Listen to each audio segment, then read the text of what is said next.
Hey everyone, and welcome to this episode of Bureau to Go, or as maybe I should call it, Bureau on the Go, because I'm coming to you live from the Publix parking lot. And my hair is going to do a lot of fun tricks, so stay tuned. Now, why am I telling you this? That's a great question, and I think it leads to today's topic really nicely, which is, as a leader, what is transparency versus oversharing? Now, before I get into that, I want to answer a couple of questions from the previous video where we were talking about staying organized. One question I got was, what are the tools that you find invaluable in keeping yourself organized? And there are two, and you're probably gonna laugh at this, but the first one is paper. I keep all my to-do lists in paper, and I use what's called a pen to write them down and mark them off. Now, the reason I do this is because I have zero attention span. So if I have to look at my phone to check a to-do app, or if I have to look at my laptop, I'm gonna get sucked straight into the internet, and it's gonna distract me for at least 15 minutes, even if it's valuable stuff, like maybe it's an email or a text that somebody sent. The second one is my watch. I like to know what time it is, but I don't wanna look at my phone for the exact same reason. So what I would say is invaluable tools are those that keep you focused and don't make you have to look at anything that is internet-based. I turn notifications off on my watch as well. So with that, let's get to talking about transparency versus oversharing. Now, in today's world, it can be really tough, right? Especially in January, having a heat wave in Florida. Look at this, I'm a mess. I hope you enjoy this. A hot mess, literally hot mess. Okay, so transparency versus oversharing. Transparency as a leader is very important, and a lot has been written on this. Transparency builds trust. Transparency helps people understand the context of why they're being asked to do what they're being asked to do. It empowers them to make decisions knowing all of the parameters around the task or whatever it might be that is coming at them. Now, one of the things that's really important when we look at this is making sure, why are we sharing something, right? Always good to have the semi come by right when you're talking. Oh my God, he's gonna hit my car. This is fun.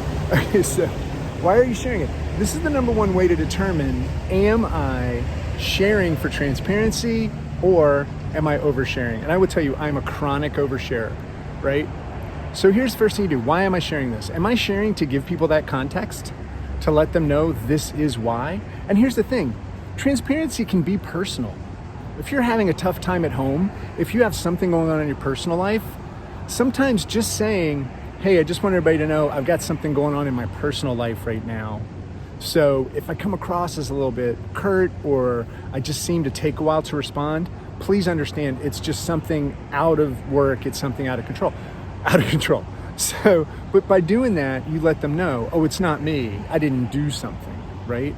Now, if you ask yourself, why am I sharing this? And it's because you want somebody to do something or to feel something, that's probably oversharing. If you're sharing something with the idea of wanting somebody to do something, that's manipulating, right? Instead, you should probably ask them to do that thing. You should be direct with them and let them know. Another thing is if you're looking for sympathy, and you may not even realize this, right?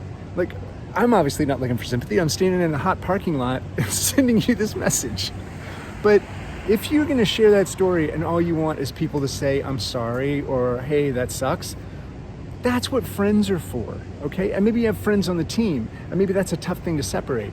But if you're really looking for sympathy, then that's not something you necessarily need to share at work, or at least not in the way that you're looking at it. Especially if something new has happened and it's kind of raw, you have to make sure that you get yourself adjusted first. And then also ask yourself, what's the impact of sharing this? Does it unify the team? Does it give them the chance to stand up? Like sometimes when as a leader you're taken out of play, you can give other people new opportunities. And I think that's really, really important to be able to say, hey, I'm gonna be out, I trust you.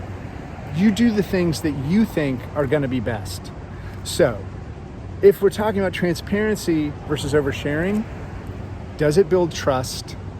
Is it giving other people context they need to do their job? Does it give them an opportunity to step up and do more?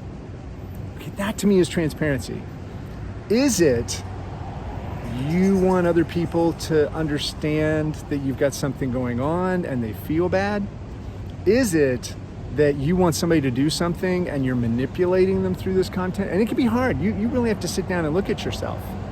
Is it something that has no impact on anybody but you and you just want people to know your story? That's probably oversharing. So come at me. Let me know what you think. Transparency versus oversharing as a leader. And next time I see you, I plan on being in air conditioning. All the best.